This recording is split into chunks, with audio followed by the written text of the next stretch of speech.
नमस्कार दोस्तों, the learner point में आप सभी का स्वागत है। दोस्तों, इस वीडियो में अपन करेंगे मौर्य साम्राज्य से संबंधित महत्वपूर्ण वस्तुनिष्ठ प्रश्न। तो दोस्तों, आप जवाब देना और बताना कितने सही कर पाते हैं। मैं ऑप्शन नहीं पढ़ूंगा दोस्तों, सीधा प्रश्न बोलूँगा, फिर डायरेक्ट उत्तर पर टिक मार्क करूँगा। आप थोड़ा अलर्ट रहना। और निश्चित रूप से दोस्तों ये प्रश्न है वो अत्यंत महत्वपूर्ण रहेंगे और इनमें से ही प्रश्न है वो यदि रीट के लेवल का यदि वो देंगे तो इनसे बाहर नहीं देंगे, और रीट से लेवल से हाई देंगे तो वो बाहर ही आना है। तो पहला प्रश्न आपके सामने स्क्रीन पर, मगध का कौन सा शासक बुद्ध का समकालिक था? तो मगध का कौन सा शासक बुद्ध का समकालिक था? तो अजातशत्रु था। कौन था? अजातशत्रु। नेक्स्ट है, चाणक्य को किस अन्य नाम से जाना जाता है?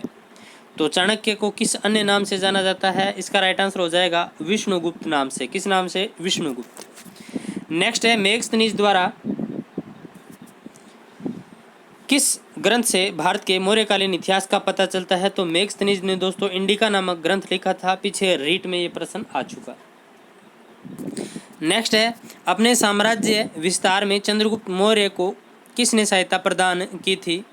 तो चंद्रगुप्त मौर्य को अपने साम्राज्य विस्तार में चाणक्य ने सहायता प्रदान की थी। किसने? चाणक्य। नेक्स्ट प्रश्न आपके सामने स्क्रीन पर, अशोक ने अपने शिलालेखों में अपने समकालीन दक्षिण में किस राज्य का उल्लेख नहीं किया? ध्यान रखना, किस राज्य का उल्लेख नहीं किया?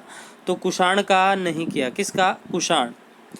नेक्स्ट है, किस मौर्य शासक ने सांची के प्रसिद्ध स्तंभ का निर्माण करवाया? तो सांची के प्रसिद्ध स्तंभ का निर्माण किसने करवाया था? अशोक मौर्य ने। किसने? अशोक मौर्य।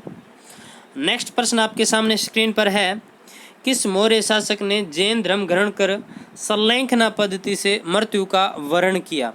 चंद्रगुप्त मौर्य, अशोक, बिंदुसार या दशरथ? तो दोस्तों, चंद्रगुप्त मौर्य है, इन्होंने अपने अंतिम समय में जो चंद्रगिरी की पहाड़ियाँ हैं, श्रवणबेलगोला कर्नाटक में, वहाँ पर दोस्तों संलेखना पद्धति से अपने प्राण त्याग दिए थे। संलेखना का मतलब होता है भूखे प्यासे रहकर प्राण त्याग देना, ठीक है। और तो इसका राइट आंसर क्या हो जाएगा? चंद्रगुप्त मौर्य। नेक्स्ट है, कौटिल्य का अर्थशास्त्र किस विषय से संबंधित है? धर्म, समाज, अर्थ या राजनीति? तो कौटिल्य का अर्थशास्त्र है वो एक राजनीतिक ग्रंथ है दोस्तों, ना कि अर्थ से संबंधित है, ना कि समाज से, ना कि धर्म से। तो राजनीतिक ग्रंथ है जो कौटिल्य का अर्थशास्त्र है, वो राजनीतिक ग्रंथ है। नेक्स्ट है, निम्न में से किस मौर्य शासक ने दक्कन पर विजय प्राप्त की थी? तो दोस्तों, दक्कन पर विजय प्राप्त करने वाला कौन सा मौर्य शासक था?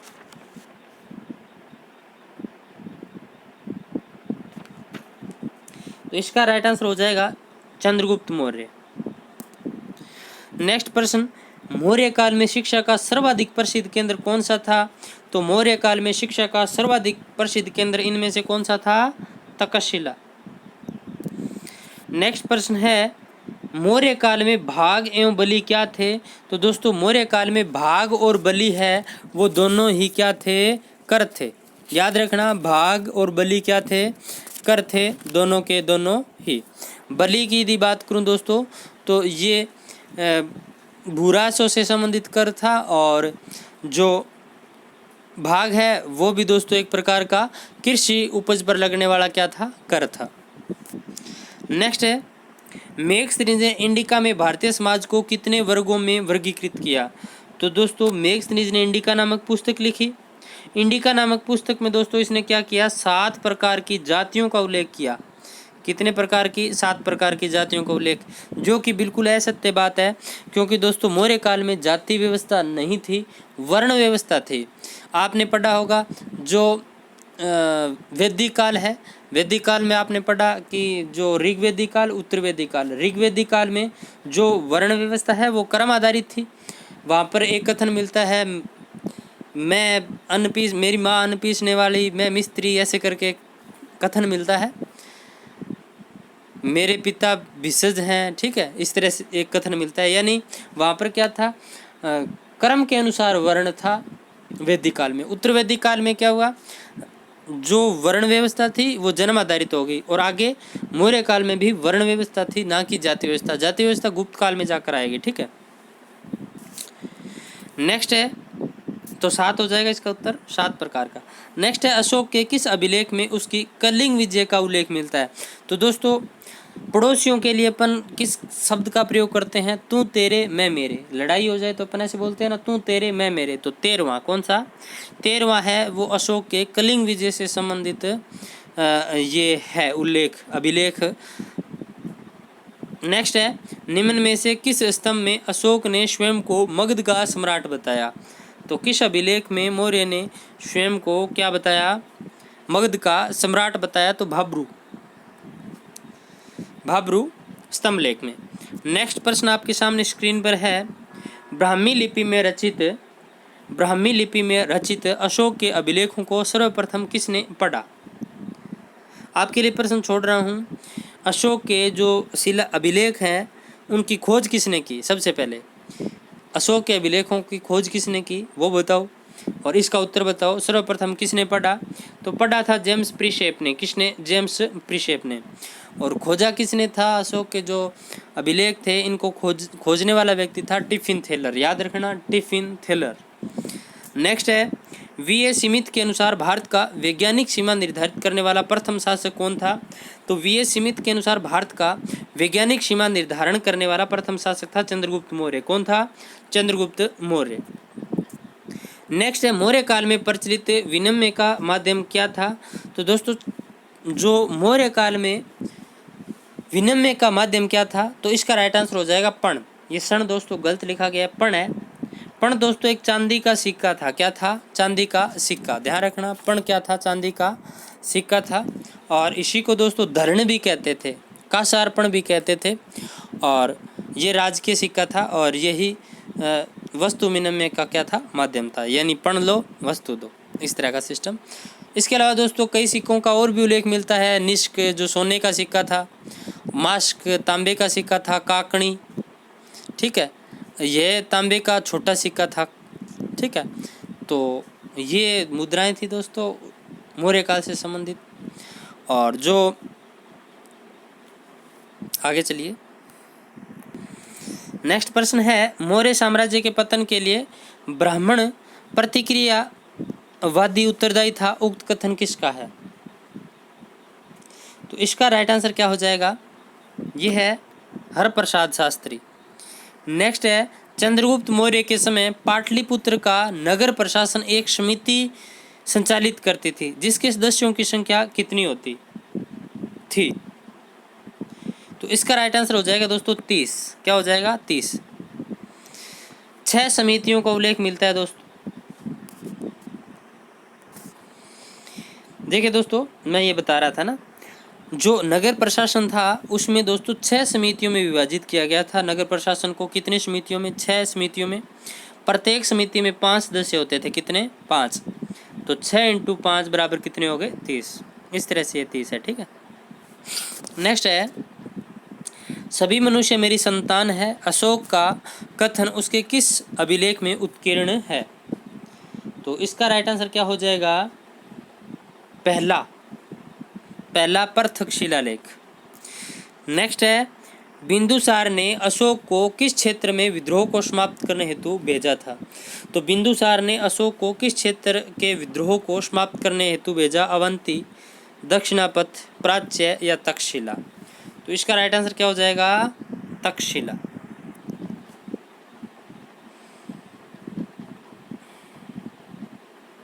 इसके अलावा दोस्तों एक जगह और भेजा था अशोक को विद्रोह का दमन करने के लिए। उसके बाद वो शासक बनता है और वो वहीं का राज्यपाल था। तो बताना, वहीं का अशोक गवर्नर भी था और वहाँ पर अशोक को भेजा था जो विद्रोह है उसको दमन करने के लिए बिंदुसार ने। उसका नाम बताना है आपको। नेक्स्ट है, निम्न में से किस अभिलेख को रानी का अभिलेख कहा गया? तो इसका राइट आंसर क्या हो जाएगा? बताइए। निम्न में से किस अभिलेख को रानी का अभिलेख कहा गया? इसका राइट आंसर हो जाएगा कौशाम्बी अभिलेख। कौशाम्बी अभिलेख है, इसमें दोस्तों इसे रानी का अभिलेख भी कहा गया है, क्योंकि दोस्तों जो कौशाम्बी अभिलेख है इसमें जो अशोक की अत्यंत प्रिय रानी थी कारूबाकी, उसके द्वारा दान किए जाने का उल्लेख आदि इसके अंदर मिलता है। नेक्स्ट है, मौर्य प्रशासन में धर्म स्थलीय क्या था? ये दोस्तों न्यायालय था एक प्रकार का, कंटक शोधक और धर्मस्थलीय ये क्या था? न्यायालय। इसके अलावा एक और था कंटक शोधक न्यायालय। दो प्रकार के जो न्यायालय थे मौर्य काल में, तो उसमें से एक था धर्मस्थलीय न्यायालय। ठीक है। नेक्स्ट है, मौर्य प्रशासन में कृषि विभाग के अध्यक्ष को क्या कहा गया? मौर्य प्रशासन में कृषि विभाग के अध्यक्ष को क्या कहा जाता था? तो इसका राइट आंसर क्या हो जाएगा? शीताध्यक्ष। क्या कहा जाता था? शीताध्यक्ष। नेक्स्ट है, अशोक की धम्म नीति का मुख्य सिद्धांत था। तो अशोक की धम्म नीति का मुख्य सिद्धांत क्या था? आत्मनियंत्रण, सेल्फ कंट्रोल, अनुशासन। नेक्स्ट प्रश्न है, इंडिका नामक पुस्तक किस लेखक द्वारा लिखी गई? तो इसका राइट आंसर क्या हो जाएगा? इंडिका नामक पुस्तक किसने लिखी? मेगस्थनीज ने। नेक्स्ट है, मौर्य काल की जानकारी निम्नलिखित ग्रंथों में से नहीं मिलती। तो दोस्तों अर्थशास्त्र है, इससे मिलती है। मुद्रा राक्षस से मिलती है। दीपवंश और महावंश इनसे भी मिलती है, लेकिन तुत्तीनामा से नहीं मिलती। तो याद रखना। नेक्स्ट है, अपनी प्रजा के नैतिक उत्थान के लिए अशोक ने जिन आचारों की संहिता प्रस्तुत की उसे उसके अभिलेख में क्या कहा गया है? तो अपनी प्रजा के नैतिक उत्थान के लिए अशोक ने जिन आचारों की संहिता प्रस्तुत की उसे क्या कहते हैं? धम्म। धम्म क्या थे? नैतिक नियम ही तो थे अशोक के धम्म, यानी अशोक के नैतिक नियम। नेक्स्ट है, किस ग्रंथ में हमें पाटलिपुत्र के नगरीय प्रशासन का वर्णन मिलता है? तो पाटलिपुत्र के नगरीय प्रशासन का वर्णन देने वाला ग्रंथ है इंडिका। कौन सा है? इंडिका। नेक्स्ट है, चंद्रगुप्त मौर्य वृद्धावस्था में जैन साधु भद्रबाहु के साथ तपस्या करने किस स्थान पर चले गए? तो दोस्तों मैंने आपको बताया था कर्नाटक की चंद्रगिरी पहाड़ियाँ, स्वर्ण बेलगोला, कर्नाटक। ऐसे बोला था, चंद्रगिरी, स्वर्ण बेलगोला की पहाड़ियाँ, कर्नाटक। और यहीं पर दोस्तों चंद्रगिरी की पहाड़ियाँ, स्वर्ण बेलगोला, कर्नाटक में संलेखना पद्धति से चंद्रगुप्त मौर्य ने प्राण त्याग दिए थे। और चंद्रगुप्त मौर्य ने पूछ ले कि किस जैन साधु से दीक्षा ली थी? तो भद्रबाहु। याद रखना, भद्रबाहु। नेक्स्ट है, अशोक के अभिलेखों में निम्नलिखित में से कौन सी लिपियां प्रयुक्त हुई है?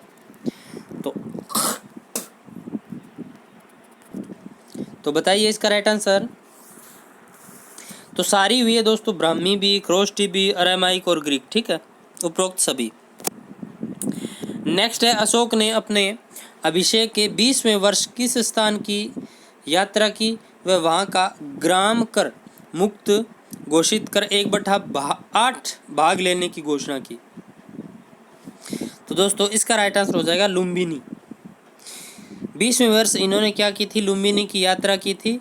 और वहाँ पर दोस्तों जो कर था वो 1/8 कर दिया था। ठीक है, 1/8। यहाँ व्याख्या की तरफ मैं नहीं जाऊँगा दोस्तों, क्योंकि व्याख्या की तरफ मैं चला गया तो भटक जाऊँगा, फिर प्रश्न नहीं हो पाएंगे।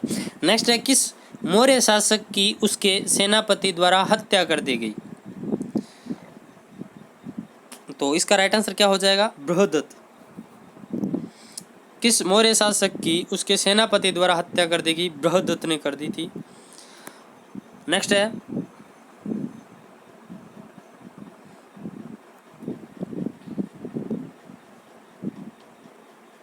अशोक के समय में पाटलिपुत्र में कौन सी बौद्ध संगीति का आयोजन किया गया? तो अशोक के समय में पाटलिपुत्र में कौन सी बौद्ध संगीति का आयोजन किया गया? तो तीसरी का किया गया था। और इसकी अध्यक्षता किसने की थी वो आप मुझे कमेंट बॉक्स में बताओ जल्दी से कि अशोक के समय में तीसरी बौद्ध संगीति हुई, इसकी अध्यक्षता किसने की थी? तो इसका राइट आंसर क्या हो जाएगा? मोगलीपुत्र तिस्त ने। मोगलीपुत्र तिस्त ने क्या की थी? अध्यक्षता की थी।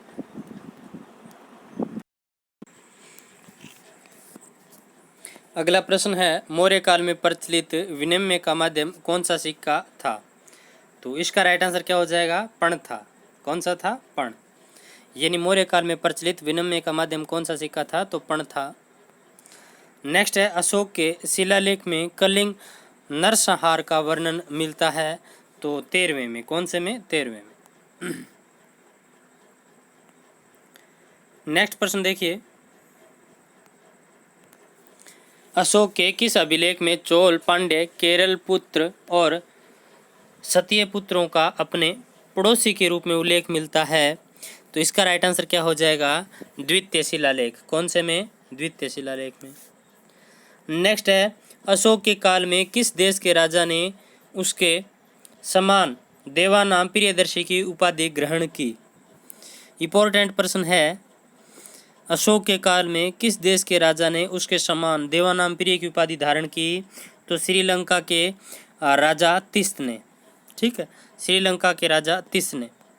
नेक्स्ट है, किस प्राचीन ग्रंथ में विवरण दिया गया है कि भारत में दास प्रथा नहीं थी? दास प्रथा नहीं थी ऐसा उल्लेख करती है इंडिका, मेगस्थनीज की इंडिका। नेक्स्ट है, मौर्य सम्राट अशोक का नाम किस अभिलेख में पाया गया है? तो दोस्तों, मौर्य सम्राट अशोक का नाम अशोक, मास्की व गुर्जरा, नेटूर इनमें मिलता है। ठीक है, अशोक का नाम अशोक मिलता है। तो इसका राइट आंसर क्या हो जाएगा? 1 नंबर। नेक्स्ट है, सेल्यूकस ने किस राजदूत को चंद्रगुप्त के दरबार में भेजा था? तो चंद्रगुप्त के दरबार में किसे भेजा था? मेगस्थनीज को भेजा था सेल्यूकस निकेटर ने। ठीक है।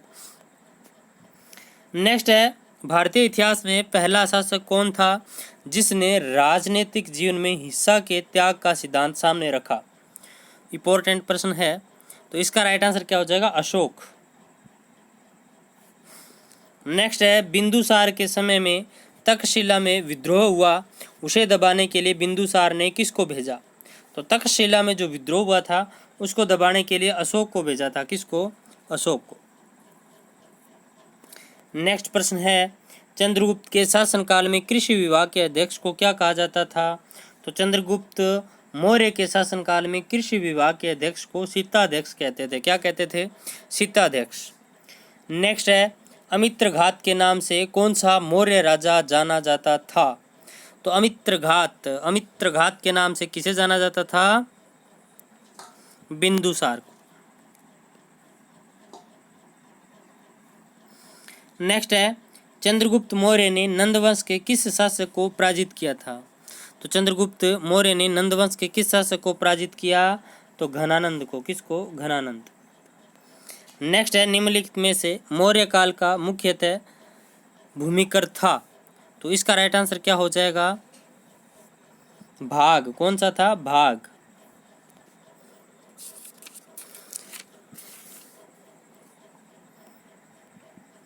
नेक्स्ट है, दिल्ली टोपरा, दिल्ली मेरठ, लोरिया, अररांज, लोरिया नंदपुर, रामपुरवा, प्रयाग इत्यादि स्थानों पर अशोक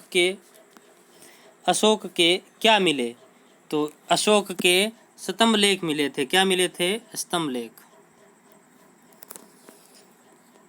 नेक्स्ट है, प्रांतीय शासन का सर्वप्रथम उल्लेख मिलता है। तो प्रांतीय शासन का सर्वप्रथम उल्लेख मौर्य काल में मिलता है। कब? मौर्य काल। नेक्स्ट है, कौटिल्य के अर्थशास्त्र का मुख्य विषय क्या है? कौटिल्य के अर्थशास्त्र का प्रमुख विषय क्या है? तो राजनीति। नेक्स्ट है, अशोक ने अपने राज्याभिषेक के 8वें वर्ष में किस राज्य पर आक्रमण किया जिसमें भयंकर नरसंहार हुआ? तो 8वें वर्ष कलिंग पर आक्रमण किया था। किस पर? कलिंग पर।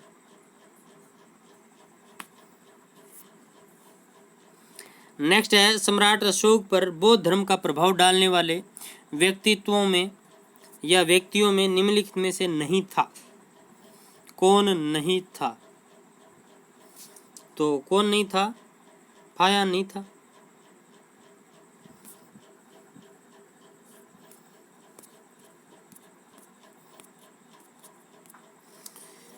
जो सम्राट अशोक है उनके घर के आगे से निग्रोध, ये बौद्ध संत थे, ये जा रहे थे।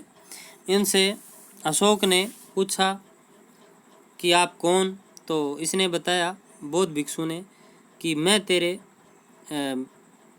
मैं उसी का पुत्र हूँ जिसकी तुमने हत्या की थी। यानी ये किसका बेटा था? इसके अशोक के भाई का ही बेटा था निग्रोध। और अशोक बोला कि मुझे बौद्ध धर्म की शिक्षाएं दीजिए आप। तो बदले में इसने बोला कि मैं शासक बनना चाहता हूँ। तो इसने कुछ टाइम के लिए इसको शासक बनाया निग्रोध को, और इससे बौद्ध जो धर्म है उसके बारे में जानकारियाँ प्राप्त की थी, यानी ज्ञान प्राप्त किया। उसके बाद उपगुप्त से बौद्ध धर्म ग्रहण कर लिया था अशोक ने, ठीक है, ऐसा सुनने में आता है, ठीक है। नेक्स्ट देखिए, और मोगलीपुत्र तीस्त के समय तीसरी बौद्ध संगीति हुई थी पाटलिपुत्र में। नेक्स्ट है, सर्वप्रथम किस सम्राट ने जियो और जिनेदो का पाठ पढ़ाया? तो इसका राइट आंसर क्या हो जाएगा? अशोक। नेक्स्ट है, अशोक के ज़्यादातर अभिलेख किस लिपि में लिखे गए हैं? तो अशोक के ज़्यादातर अभिलेख है वो ब्राह्मी लिपि में लिखे गए हैं। कौन सी लिपि में? ब्राह्मी लिपि में, याद रखना, ब्राह्मी लिपि। नेक्स्ट है, सुदर्शन झील का निर्माण किसके शासनकाल में कराया गया? तो ये सुदर्शन झील दोस्तों आपको बहुत ज़्यादा परेशान करती है, आज के बाद ये परेशान है नहीं करेगी। तो देखिए दोस्तों, सुदर्शन झील है, इसके बारे में यदि बात करें तो सुदर्शन झील के बारे में जानकारी देता है रुमनदेही अभिलेख। कौन सा? रुमनदेही अभिलेख, रुद्रदामन, सॉरी रुद्रदामन, नोट रुमनदेही, रुद्रदामन। ये रुद्रदामन जूनागढ़ का अभिलेख है, ये जानकारी देता है किसके बारे में? सुदर्शन झील के बारे में। और ये रुद्रदामन अभिलेख है, ये संस्कृत भाषा में लिखा गया है। ये बताता है कि चंद्रगुप्त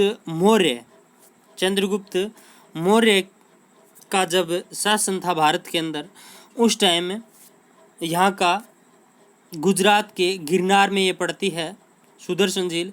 यहाँ का प्रशासक था पुष्यगुप्त वैश्य। कौन था?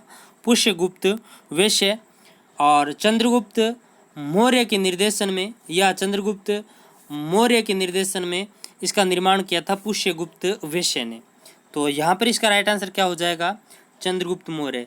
यानी सुदर्शन झील का निर्माण किसके काल में या किसके शासनकाल में कराया गया? तो चंद्रगुप्त मौर्य के शासनकाल में। किया किसने था? पुष्यगुप्त वैश्य ने। आगे चलकर दोस्तों ये जो झील है ये थोड़ी जर्जर हो गई, तो बाद में अशोक ने क्या किया? इसका पुनर्निर्माण करवाया। पुनर्निर्माण किसने करवाया? अशोक ने, ठीक है। पुनर्निर्माण किसने करवाया? अशोक ने करवाया। और इसमें प्रशासक कौन था वहाँ का? तुसासफ। कौन था? तुसासफ था, ठीक है। तो अशोक के काल में तुसासफ ने क्या करवाया? इसका पुनर्निर्माण करवाया। बाद में 2 बार इस पर बांधों का निर्माण हुआ। पहले बांध का निर्माण स्कंदगुप्त, यानी पहले गुप्तों का राज आया, तो स्कंदगुप्त के समय में प्रशासक प्रणदत्त व चक्रपाणि ने क्या करवाया? इसका बांध का निर्माण करवाया इसके ऊपर, यानी वापस जर हो गई तो इसके बांध का निर्माण करवाया। आगे चलकर शक शासक रुद्रदामन का एक प्रशासक था सुविशाख। कौन था? सुविशाख। इसने इस पर बांध का निर्माण करवाया। तो चारों आपके ध्यान में रह गए। 2 मौर्य शासक थे, एक था गुप्त शासक, एक था शक शासक। तो इसमें दिक्कत नहीं आनी चाहिए। वही बात, एक बार अपन किसी चीज़ का निर्माण करवाते हैं, उसके बाद थोड़ी जर्जर हो जाए तो उसका पुनर्निर्माण करवाना, फिर बाद में उसमें पानी की आवक ज़्यादा हो जाए तो बांधों का निर्माण करवाना, वही कहानी यहाँ पर है, ठीक है। नेक्स्ट है, अशोक ने श्रीलंका में बौद्ध धर्म प्रचार हेतु किसको भेजा? तो अपनी बेटी और बेटे महेंद्र और संघमित्रा को भेजा था। नेक्स्ट है, मौर्यकालीन मुद्राओं में से नहीं है। तो रुपया नहीं है दोस्तों, ऊपर मैं आपको बता चुका मौर्यकालीन मुद्राओं के बारे में। नेक्स्ट है, मौर्यकालीन प्रमुख बंदरगाह में से नहीं था। तो कौन सा नहीं था? मौर्यकालीन प्रमुख बंदरगाहों में से नहीं था। तो गवादर नहीं था दोस्तों, गवादर बंदरगाह, ठीक है। ताम्रलिपि था, भुंगरू कच्छ था, सोपारा था। इन दो के बारे में तो दोस्तों मुझे पता है, सोपारा के बारे में मुझे नहीं पता है। जो उत्तरापथ था ना, यहाँ उत्तरापथ सोनार गांव से लेकर के इधर दोस्तों पुष्प कलावती तक ये उत्तरापथ था। यहीं इसके पास ही दोस्तों ये यहाँ पर पड़ता था ये ताम्रलिपि बंदरगाह। कौन सा? ताम्रलिपि। और यहाँ पर दोस्तों गुजरात के यहाँ पर पास में यहाँ पर पड़ता थे बुंगरू कच्छ बंदरगाह। सोपारा का दोस्तों मुझे पता नहीं है। और ये गवाद्र बंदरगाह दोस्तों ये यहाँ पड़ता है वर्तमान में यहाँ पर। और गवाद्र बंदरगाह है ये पाकिस्तान का बंदरगाह है, इसको चीन ने ले लिया है अभी, ठीक है। ये गवाद्र बंदरगाह यहाँ पड़ता है, उस टाइम नहीं था ये, ठीक है। तो मौर्यकालीन प्रमुख बंदरगाहों में से नहीं था, गवाद्र नहीं था, बाकी ये 3 थे। इस सोपारा के बारे में मुझे दोस्तों पता नहीं स्थिति ये कहाँ पर पड़ता है। नेक्स्ट है मौर्य वंश की स्थापना किसने की? मौर्य वंश की स्थापना किसने की? तो चंद्रगुप्त मौर्य ने की थी। नेक्स्ट देखिए, चाणक्य कौटिल्य के बुद्धिमान व्यक्ति ने मुख्यतः किस मौर्य सम्राट की सहायता की थी? यानी चाणक्य या कौटिल्य नामक बुद्धिमान व्यक्ति ने किसकी सहायता की थी? तो सिंपल सा है, चंद्रगुप्त मौर्य की सहायता की। नेक्स्ट है चाणक्य की पुस्तक का नाम इंडिका। इतिहास में ऐसा पहला शासक जिसने अभिलेखों द्वारा जनता तक संदेश पहुंचाने की कोशिश की, तो वो था अशोक। कौन था? अगला प्रश्न है सम्राट अशोक के ज्यादातर अभिलेख किस भाषा में मिले हैं? तो कौन सी भाषा में मिले हैं? पाली, प्राकृत, ख्रोष्ट या अरेमाइक? तो इसका राइट आंसर क्या हो जाएगा? प्राकृत भाषा में। नेक्स्ट है सम्राट अशोक के शाहबाजगढ़ी व मनसेरा अभिलेख किस लिपि में मिले हैं? तो किस में मिले हैं? खरोष्टी में। अगला है तक्षशिला व लग्नाज से मिले अशोक के अभिलेख किस लिपि में मिले हैं? तो इसका राइट आंसर हो जाएगा अरेमाइक। कौन सी में? अरेमाइक। नेक्स्ट है सम्राट अशोक के समय कलिंग था। सम्राट अशोक के समय कलिंग था। तो दोस्तों सम्राट अशोक के समय कलिंग तटवर्ती उड़ीसा वाला क्षेत्र था। अब आपको एक प्रश्न बताना है कि सम्राट अशोक ने कलिंग पर जब आक्रमण किया तो कलिंग का राजा कौन था? बताइए जल्दी से। चलिए मैं बताता हूँ, नंदराज। क्या ये सही है? नंदराज था, ठीक है। नेक्स्ट देखिए, कलिंग युद्ध के पश्चात सम्राट अशोक ने क्या निश्चय किया कि वो भविष्य में कभी युद्ध नहीं लड़ेगा। नेक्स्ट है सम्राट अशोक के अभिलेखों को पढ़ने में किस विद्वान ने व कब सफलता प्राप्त की? तो जेम्स प्रिशेप ने पढ़ने में सफलता प्राप्त की थी 1837 में। और टिफिन थेलर ने अशोक के अभिलेखों को खोजा था। तो खोजने वाला टिफिन थेलर था, पढ़ने में सफलता प्राप्त करने वाला जेम्स प्रिशेप था। नेक्स्ट है सारनाथ स्तंभ, जिसे अशोक स्तंभ भी कहते हैं, में कौन कौन से पशुओं की आकृतियां उत्कीर्ण है? तो बताइए।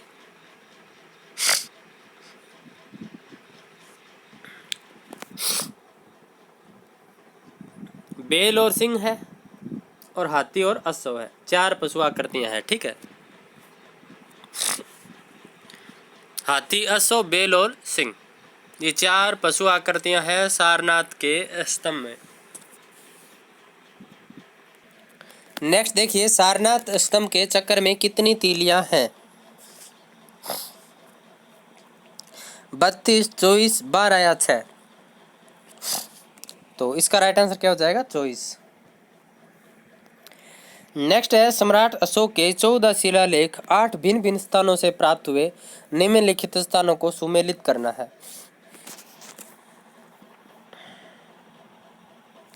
अब दोस्तों सुमेलित करने वाले होते हैं ना, उनको आप उत्तर साइड में लिखा करो। जैसे मैं अभी बताता हूं आपको।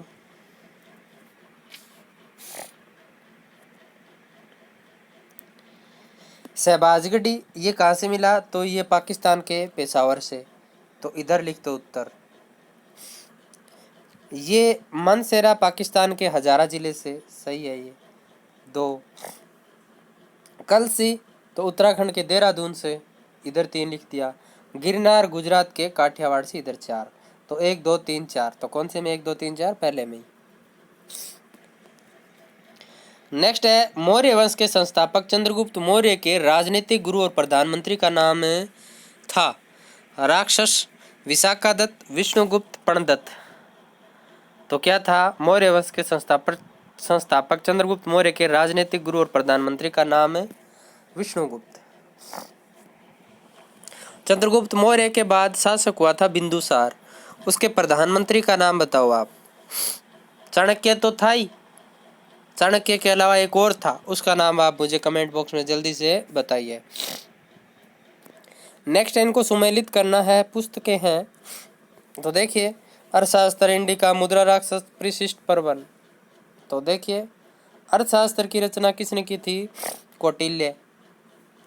तो इनको लिखना कैसे है आपको सिखा दिया, ऐसे डी। इंडिका मेगस्थनीज, सी। मुद्रा राक्षस विशाखादत्त, बी। परिशिष्ट पर्वन हेमचंद्र, ये लो। तो डी सी बी ए। तो देखते हैं डी सी बी ए किस में है, तो 2 नंबर इसका राइट आंसर हो जाएगा। नेक्स्ट है, निम्न में से किस शासक को शत्रु का सहारक कहा जाता है? अमित्रोचेटक, अमित्रोचेटक ये कहा जाता है बिंदुसार को। नेक्स्ट है, पुराणों में अशोक का नाम क्या मिलता है? बताइए।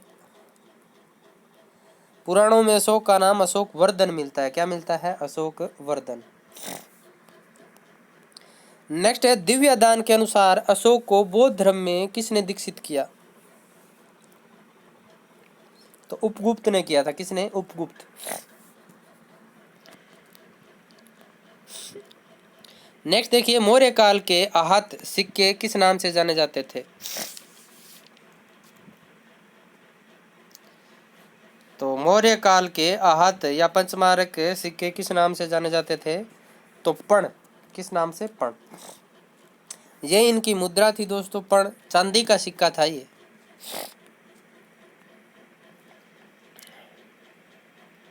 नेक्स्ट देखिए, किस अभिलेख में अशोक स्पष्टतः बुद्ध धम्म और संघ का अभिवादन करता है?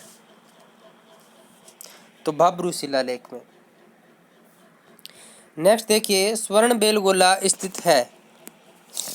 तो स्वर्ण बेलगोला चंद्रगुप्त मौर्य ने जहां पर सलेखन आपत्ति से प्राण त्यागे थे, कर्नाटक में ये। ठीक है। अशोक के शासनकाल में आयोजित बौद्ध संगीति का अध्यक्ष कौन था? ये प्रश्न मैंने आपसे पीछे पूछा था। पाटलिपुत्र में हुई थी बौद्ध संगीति, और मोगलीपुत्र तिस्त था तृतीय बौद्ध संगीति। अध्यक्षता मोगलीपुत्र तिस्त ने की थी। नेक्स्ट है, बिंदुसार का पुत्र था? तो बिंदुसार पुत्र था। बिंदुसार किसका पुत्र था? ऐसे प्रश्न है ये। तो चंद्रगुप्त मौर्य का। जल्दबाजी में अपन ऐसे कर देते हैं, बिंदुसार का पुत्र था तो अशोक, मतलब जल्दबाजी में हो जाता है ऐसे। तो ये पूछा ये गया कि बिंदुसार किसका पुत्र था? तो चंद्रगुप्त मौर्य का। नेक्स्ट है, ग्रीक शासक सेल्यूकस को किसने हराया था? ग्रीक शासक सेल्यूकस को किसने हराया था? तो चंद्रगुप्त मौर्य। सेल्यूकस निकेटर को हराया था। बाद में सेल्यूकस निकेटर ने अपनी पुत्री हेलेना का विवाह किया था। 4 प्रांत दान में दे दिए थे। ठीक है। तो पहला अंतर्राष्ट्रीय विवाह चंद्रगुप्त मौर्य और हेलेना का। नेक्स्ट देखिए, अर्थशास्त्र के अनुसार निम्नलिखित में से किस अधिकारी को राजस्व एकत्रित करने का उत्तरदायित्व दिया गया? तो समाहर्ता। क्या हो जाएगा इसका उत्तर? समाहर्ता। नेक्स्ट देखिए, वह ग्रंथ जिसमें पाटलिपुत्र प्रशासन का वर्णन उपलब्ध है? तो इंडिका। नेक्स्ट देखिए, निम्नलिखित में से कौन मौर्य शासक जैन था? कुणाल, संप्रीति, दशरथ या जालोक? तो इसका राइट आंसर क्या हो जाएगा? संप्रीति।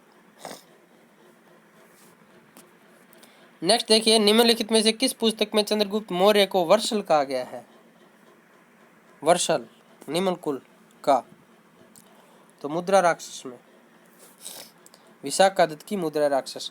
नेक्स्ट देखिए, निम्नलिखित में से किस संप्रदाय में बिंदुसार की धार्मिक रुचि थी? तो आजीवक में।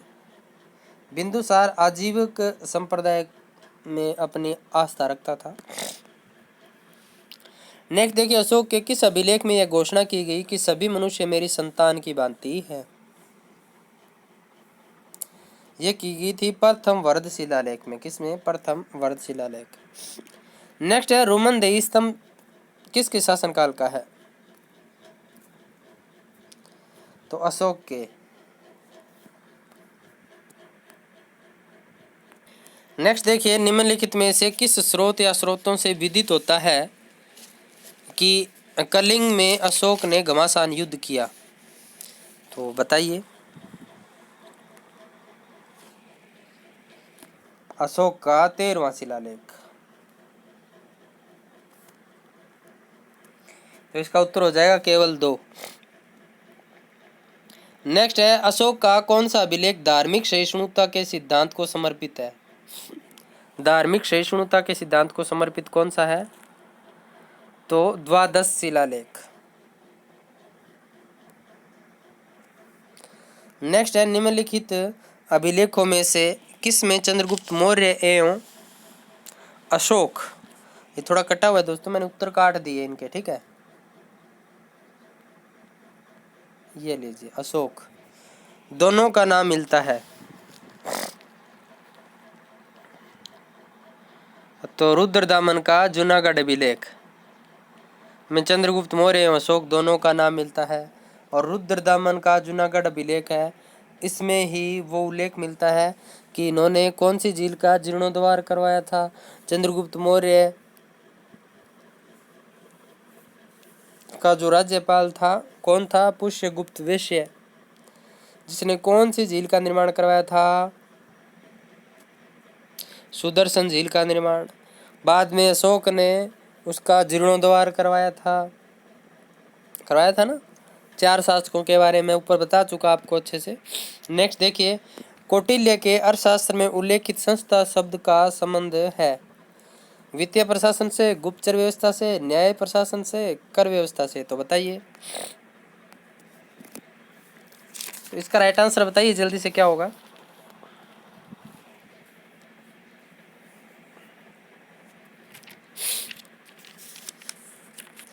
तो इसका राइट आंसर हो जाएगा ऑप्शन नंबर 2, गुप्तचर व्यवस्था से। नेक्स्ट है, चंद्रगुप्त मौर्य के समय सौराष्ट्र का राज्यपाल कौन था? बताइए। तो चंद्रगुप्त मौर्य के समय सौराष्ट्र का राज्यपाल कौन था?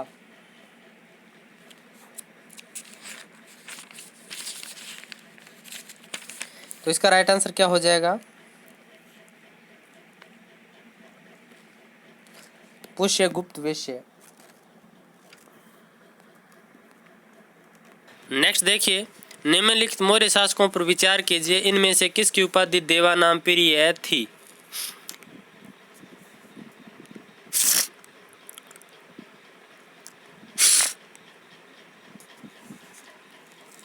तो इसका राइट आंसर क्या हो जाएगा? ए बी दोनों, अशोक की भी और दशरथ की भी।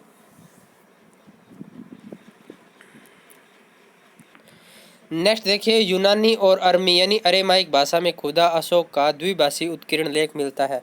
मनसेरा में, पुष्कलावती में, शहबाजगढ़ी में या कंधार में?